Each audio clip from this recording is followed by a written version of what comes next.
from Augusta. You're watching News 1226 this morning. More issues impacting travel and creating roadblocks for drivers in downtown Augusta, why crews are rebuilding crosswalks after recently installing them. We've got that and much more in just a bit, but first, good morning. Thanks for joining us. I'm Nick Proto. And I'm Ashley Campbell. It is 6 o'clock on your Friday. We made it through a cold week, and, well, about looking behind you, it's going to be another cold day. Hasn't changed a whole lot, has it here? You just give it a little time, we get closer to 6 a.m. And so more on that and the outlook for the weekend and that Arctic air that's coming with some potential winter weather into next week shortly, about to arrive at 6:02. All right, thanks, Tim. Prepare to see crews back at the 13th and Jones Street intersections right as you cross the river. Those brick crosswalks looked great for a while, but they didn't last long. Nope. The Assistant Director of Traffic in Augusta says they've had to fix some of them in the city. Your Taylor Martin is live at that intersection this morning. And Taylor, why are crews back on this project once again? Well, Ashley, John Ussery says that when they first put the brick crosswalks down, the contractor didn't follow the recommendations that the manufacturer had put in place. Now he says they've already fixed some of the crosswalks on Telfair Street and 13th and Green Street.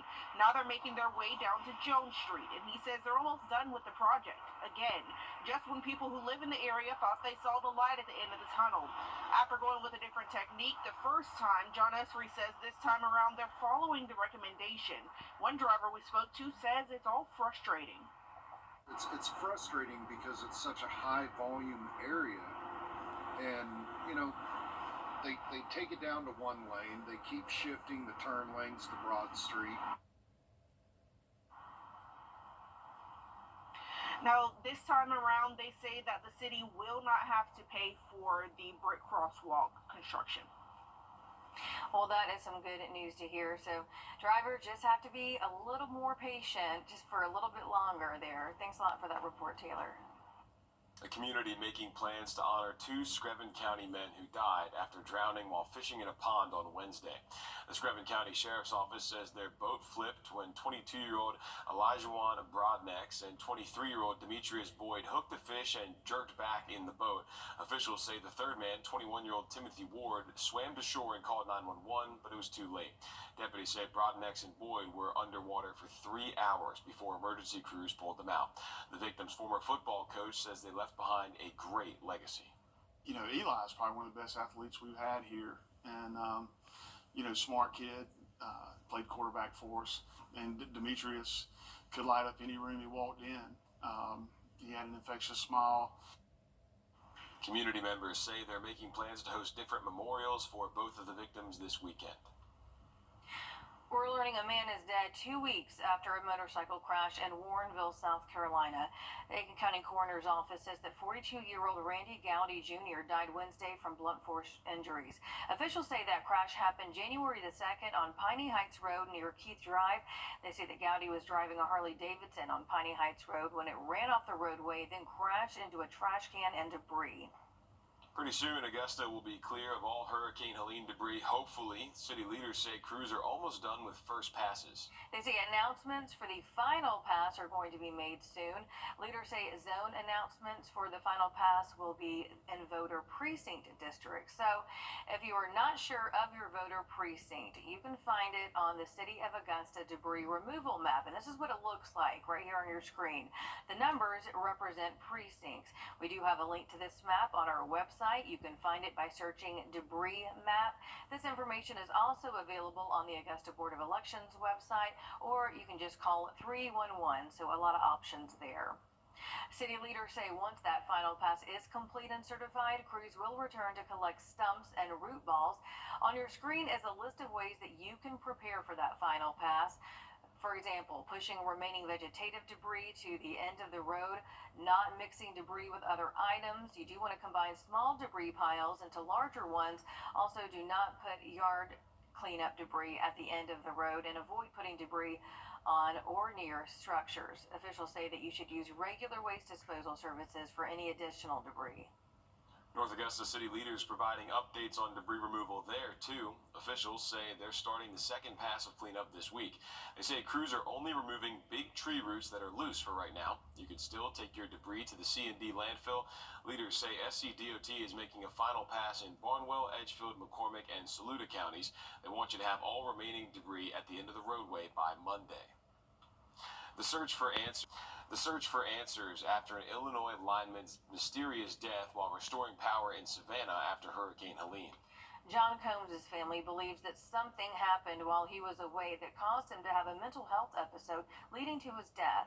Reports show that Combs was restoring power on Wilmington Island on October 1st. On the 2nd, documents show a visit to Memorial Hospital for a, quote, altered mental status. More reports show that Combs drove to Atlanta in the middle of the night on October 3rd to get back home to Illinois. The airport says he wasn't allowed on the plane that day because of his erratic behavior. Officials say that he was found dead the next day, October the 4th, after being hit by a train in Alabama. A woman who lives in Wilmington Island says on October 1st, the day Combs was reportedly restoring power in the area, she and her husband were riding by and noticed something strange. I don't know if you'd call it an explosion, but it looked like a firework coming from the pole. As soon as it happened, I turned and looked back at the bucket. Like, I was like, is he okay? OSHA says there's no reason to suggest Combs' death was work-related or that workers were exposed to hazardous conditions. Savannah Police and the Chatham County Police Department say they did not have any records relating to Combs. The Montgomery Police Department says they can't comment on ongoing investigations. Georgia Governor Brian Work continues around 13th Street in downtown Augusta this morning.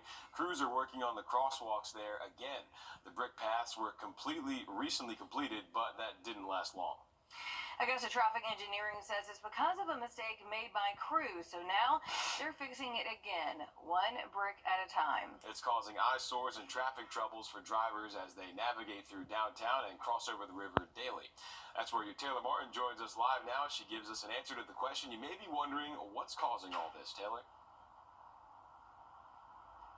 Well, Nick, John Ussery with the city's traffic engineering department says that the contractor tried a different technique than what the manufacturer recommended when they installed these brick crosswalks.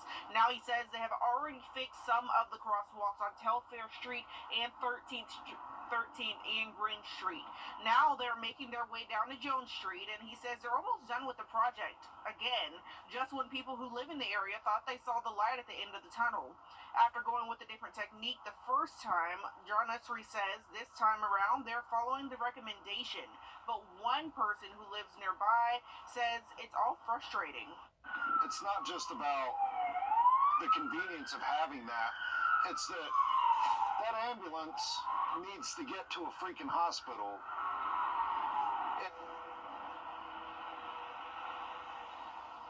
Now, the city says that they do not have to pay for the crosswalks to be fixed this time around. And yesterday we told you about construction delays on the 13th Street Bridge renovation project. So as you can see, lots of issues stalling those downtown Augusta beautification projects. But we'll keep you updated as the progress continues. Taylor Martin there live downtown for us this morning. Thanks, Taylor. This morning, we're working to learn the details of an Aiken County crash last night. The Aiken County Sheriff's Office tells it happened right here on Elton Avenue. Officials say people were sent to the hospital for minor injuries. We'll let you know when we learn more about that crash and if everyone is okay. 2 employees still recovering from that deadly Tyson food plant explosion in Georgia that killed a woman and injured a dozen more workers. That happened December 27th after preliminary investigations show a boiler caused that explosion. Senators Raphael Warnock and John Ossoff are pushing for transparency throughout OSHA's investigation. Right now, there's no set time for when the investigation will wrap up. Is the fight to keep an Augusta historic church. Old First Baptist Church of Augusta is in danger of a possible legal battle and a destroyed building. The Augusta Historic Preservation Commission claims the owner has not been making routine repairs and maintenance to the church. The historic landmark is on the endangered property list for breaking several code violations. The property owner argues he took some steps to keep the homeless out, but code enforcement says there's no proof. The committee says they're glad action is being taken to save the church. This is not just a local building. This is where the Southern Baptist Convention started. This is a national asset. and we are just trying to save it, and we're doing everything we can. The city will now issue a notice for the owner to file a certificate of appropriateness, or COA. That's a permit with the city that will allow him to start repairs on the outside.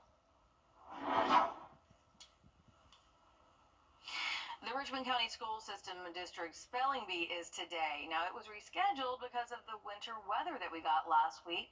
The event is going to be at A.R. Johnson, with schools taking the stage at different times.